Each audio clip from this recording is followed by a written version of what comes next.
انسان کے اوپر جو رات میں اٹھ کر کے تہجد پڑھتا ہے، قیام اللیل کرتا ہے، وہ وہ اپنی بیوی کو اٹھاتا ہے، اور اگر بیوی انکار کر دیتی ہے تو اپنے بیوی کے اوپر پانی ڈال کر کے اس کو اٹھاتا ہے، اور اللہ تعالیٰ رحم فرماتا ہے اس عورت کے اوپر جو رات میں اٹھ کر کے تہجد کی نماز پڑھتی ہے اور اپنے شوہر کو بھی اٹھاتی ہے، اور شوہر اگر انکار کر دیتا ہے تو شوہر کے چہرے پر پانی چھڑک دیتی ہے اور اس کو اٹھاتی ہے۔ ایسی بیویاں جب گھر میں آ جائیں جو فجر میں اپنے شوہر کو اٹھائیں، تو شوہر کو بے نمازی سے نمازی بنا دیں، تو وہ گھر جنت نشان بن جائے گا۔ تو یہ پہلی چیز آپ یاد رکھیں کہ گھر میں اگر آپ چاہتے ہیں کہ دینداری آئے تو گھر میں نیک عورت کو لے آئیے۔ اب صاحب جن کی شادی ہو گئی ہے وہ کہیں گے مولوی صاحب اب تو ہم نے کر ہی لیا، آپ نے پہلے تو نہیں بتایا، آپ تو پروڈکٹ خرید لیا، آپ تو ڈیفیکٹیو مال مل ہی چکا، آپ کیا کریں، ہم چینج بھی نہیں کر سکتے، کیا کریں ہم؟ تو بھائی صاحب اگر آپ کی بیوی کے اندر کوئی خامی ہے تو اس کی اصلاح کریں آپ۔ حضرت زکریا علیہ السلام اللہ کے اتنے بڑے پیغمبر ہیں، ان کی بیوی زبان دراز تھی، ان کی بیوی زبان دراز تھی۔ اللہ نے قرآن میں فرمایا وَأَصْلَحْنَا لَهُ زَوْجَهُ، ہم نے زکریا علیہ السلام کی بیوی کی اصلاح کر دی، ان کی بیوی کو درست کر دیا ان کے لیے۔ امام عطا کہتے ہیں کہ حضرت زکریا کی بیوی کی زبان تھوڑی لمبی تھی، زبان درازی کرتی تھی، اللہ نے ان کی بیوی کی زبان کو ٹھیک کر دیا۔ اللہ چاہے گا اگر آپ کی بیوی کے اندر کوئی خامی ہے آپ اصلاح کرنے کی کوشش کیجئے، پیار سے، محبت سے، اور اللہ سے دعا کیجئے، اللہ چاہے گا تو آپ کی اسی بیوی کو آپ کے حق میں رحمت بنا دے گا۔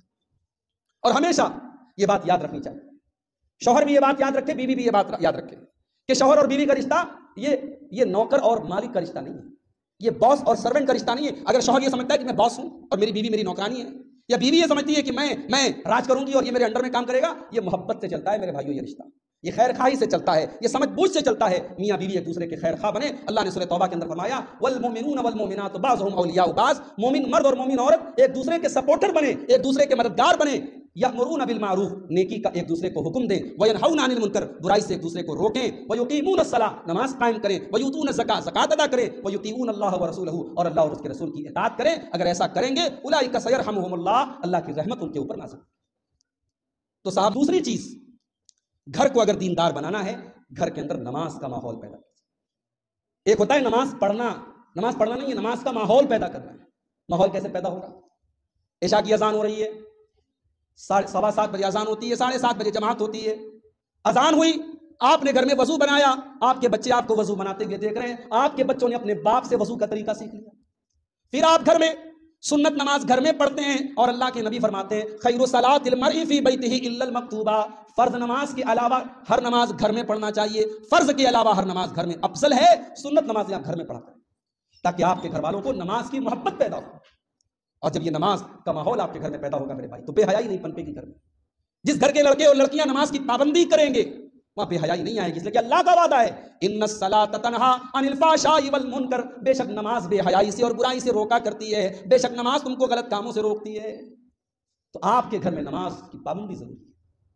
چھوٹا بچہ آپ کا ہے 6 سال کا 7 سال کا، آپ نماز پڑھنے کے لیے جا رہے ہیں، ایسا ماحول بنائیے کہ فجر کی نماز میں آپ اٹھیں تو آپ کا گڈو اور ببلو آپ سے پہلے اٹھ جائے، یہ ماحول بنائیے۔ یہ ماحول بنائیے کہ فجر کی نماز میں آپ اٹھے تو آپ کا بچہ بھی آپ کی انگلی پکڑ کے آپ کے ساتھ مسجد میں جائے۔ اور اللہ کے پیارے نبی نے اسی لیے کہا تھا جب تمہارے بچے 7 سال کے ہو جائیں تو انہیں مسجد میں لے کے جاؤ، نماز کے لیے لے کے جاؤ، اور 10 سال کے ہو جائیں اور نماز نہ پڑھے تو ان کی پٹائی کرو۔ نماز کا ماحول اپنے گھر میں پیدا کرو میرے بھائی، اور یہ نماز ہمیں خواہشات سے بچاتی ہے، غلط چیزوں سے بچاتی ہے۔ قرآن کا 16واں پارہ اٹھاؤ، سورہ مریم کے اندر اللہ تعالیٰ نے اپنے نبیوں کا ذکر کیا، اپنے پیغمبروں کا ذکر کیا، اور نبیوں کا ذکر کرنے کے بعد اللہ نے فرمایا فَخَلَفَ مِن بَعْدِهِمْ خَلْفٌ أَضَاعُوا الصَّلَاةَ وَاتَّبَعُوا الشَّهَوَاتِ فَسَوْفَ يَلْقَوْنَ غَيًّا۔ ہمارے نبیوں کے بعد، ہمارے رسولوں کے بعد ایسے نالائق لوگ آئے جنہوں نے خواہشات کی پیروی کی، غلط چیزوں کے پیچھے پڑے اور نمازوں کو برباد کیا، ایسے لوگ جہنم میں جائیں۔ تو نماز کی جہاں ناقدری ہوتی ہے، جہاں نماز کو چھوڑا جاتا ہے، وہاں پہ خواہشات بے لگام ہو جاتی ہیں۔ اپنے شیڈیول کو آپ نماز کے ساتھ جوڑ دیجیے۔ بازار جانا ہے، آپ ظہر کی نماز اپنی مسجد پہ پڑھ رہے ہیں، پھر آپ نے دیکھا یار عصر کے ٹائم میں اپنے مسجد پر نہیں رہوں گا، جہاں رہوں گا وہیں نماز پڑھوں گا۔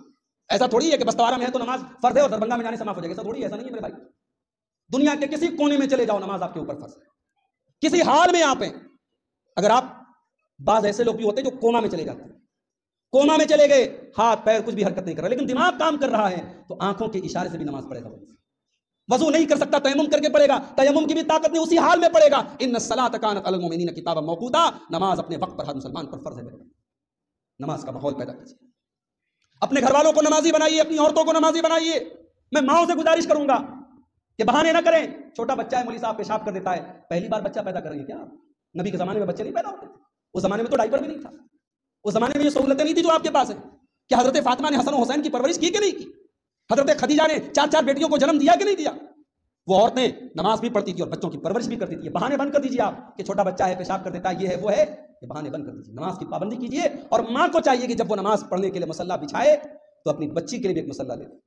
ایک چھوٹا سا مصلی اپنی بچی کے لیے بھی بچھائے. 5 سال کی 6 سال کی بچی بھی اپنی ماں کے ساتھ جب کھڑی ہو کر کے نماز پڑھے گی تو نماز کی محبت اس کے دل میں پیدا ہو جائے گی.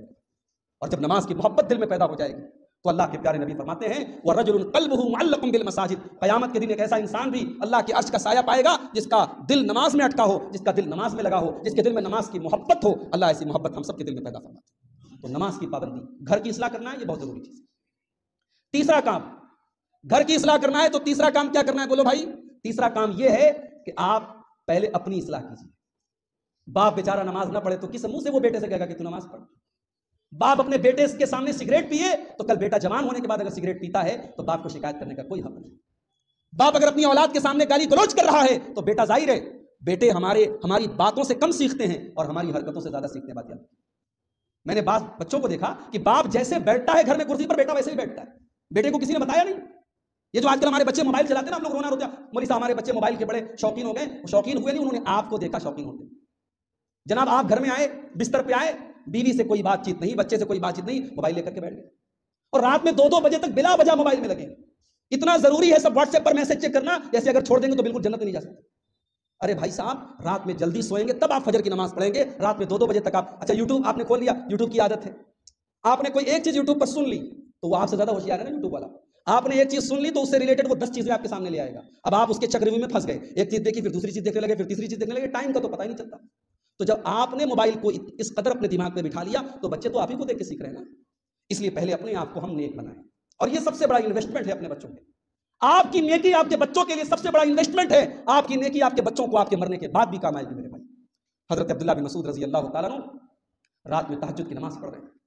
ان کا معصوم بچہ سو رہا ہے، تہجد کی نماز پڑھ رہے عبداللہ بن مسعود اللہ کی بارگاہ میں آنسو بہا رہے ہیں اور روتے ہوئے اپنے بچے کی طرف دیکھ کے کہتے ہیں من اجلک یا بنیہ، من اجلک یا بنیہ، ہے میرے بچے تیرا باپ رات میں اٹھ کر کے تہجد پڑھ رہا ہے تیرے لیے کہ کل تجھے اللہ تعالیٰ ہر شر سے محفوظ رکھے، تجھے برکتوں سے نوازے، تجھے جنت میں داخل کر دے. تیرا باپ تیرے لیے اتنی محنت کر رہا ہے.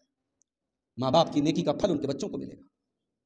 قرآن کریم میں اللہ نے فرمایا ایک باپ بہت نیک تھا، بچوں کے لیے اس نے خزانہ دبا کے رکھا تھا اپنے مکان کی ایک دیوار کے نیچے. مکان کی دیوار ٹیڑھی ہو گئی، گرنے والی تھی. حضرت موسیٰ علیہ السلام اور حضرت خضر علیہ السلام وہاں سے گزر رہے تھے. حضرت خضر نے دیوار کو سیدھا کر دیا. موسیٰ علیہ السلام نے کہا کہ خضر آپ کو دیوار کو ٹھیک کرنے کی کیا ضرورت تھی؟ آپ چاہتے تو پیسہ لے لیتے، آپ چاہے تو اجرت لے لیتے. حضرت خضر نے کہا وَأَمَّا الْجِدَارُ فَكَانَ لِغُلَامَيْنِ يَتِيمَيْنِ فِي الْمَدِينَةِ وَكَانَ تَحْتَهُ كَنْزٌ لَهُمَا. اے موسیٰ وہ دیوار جو گرنے والی تھی وہ 2 یتیم بچوں کے مکان کی دیوار تھی. اللہ تعالیٰ ان بچوں کے باپ نے اس دیوار کے نیچے خزانہ دبا کے رکھا تھا. اللہ تعالیٰ یہ چاہتا تھا کہ ان بچوں کے باپ کا دبایا ہوا خزانہ کسی غیر کے ہاتھ میں نہ لگ جائے، کسی غلط ہاتھ میں نہ لگ جائے. فَأَرَادَ رَبُّكَ أَن يَبْلُغَا أَشُدَّهُمَا وَيَسْتَخْرِجَا كَنزَهُمَا. اللہ نے مجھے حکم دیا کہ میں اس دیوار کو گرنے نہ دوں تاکہ کل جب وہ بچے جوان ہو جائیں تب وہ اپنے باپ کا خزانہ حاصل کر لیں. کیونکہ باپ نیک تھا اس لیے اللہ نے نیک باپ کی اولاد کو بے سہارا نہیں ہونے دیا. اگر آپ چاہتے ہیں کہ آپ کے بچے آپ کے بعد بے سہارا نہ ہو تو آپ نمازی بن جائیں میرے بھائی، آپ دیندار بن جائیں، آپ اللہ والے بن جائیں. آپ کی نیکی کا پھل آپ کے بچوں کو آپ کے مرنے کے بعد ملے. اور یہی نہیں، کبھی ٹرین سے سفر کیا ہے آپ نے؟ سلیپر کا ٹکٹ ہم نے بنوایا اور جب میسج آیا ریلوے کا تو میسج میں آیا کہ صاحب آپ کو اے سی کا ٹکٹ مل گیا. پیسہ تو میں نے سلیپر کا دیا تھا لیکن مجھے اے سی کا ٹکٹ کیسے مل گیا؟ ریلوے کا ایک نیم ہے کہ اگر آپ نے سلیپر کا ٹکٹ بنایا ہے اور آپ نے ٹکٹ کا فارم بھرتے وقت آپ نے اس پہ ٹک کیا ہے کہ اگر ہم نے سلیپر کا ٹکٹ بنایا اگر اے سی میں جگہ ہوگی تو سرکار یا ریلوے ہم کو اے سی کا ٹکٹ فری میں دے دے گی. یہ سہولت ہے ریلوے میں، ریلوے آپ کو اپ گریڈ کر دیتی ہے بغیر پیسہ لیے. اللہ تعالیٰ کے یہاں جنت میں بھی ایک سسٹم ہوگا. بھائی ظاہر ہے کہ جنت میں بھی first class, second class, third class ہے. جنت میں بھی اعلیٰ درجے ہیں، کمزور اس سے کمتر درجے، جنت میں بھی کئی درجے ہیں. اب مان لو باپ بہت نیک ہے اور اولاد بھی جنت میں گئی مگر اولاد اتنی نیک نہیں ہے جتنا نیک باپ تھا. یہ ہو سکتا ہے کہ نہیں ہو سکتا ہے کہ اولاد نیکی کے معاملے میں باپ کے درجے تک نہیں پہنچ پائی؟ اب جنت میں دونوں پہنچ گئے. اب بیٹے جنت میں کہیں اور ہیں اور باپ کہیں اور ہے. باپ ایمان اور تقویٰ کے ہائی لیول پر ہے اور بیٹے اس لیول پر نہیں ہیں.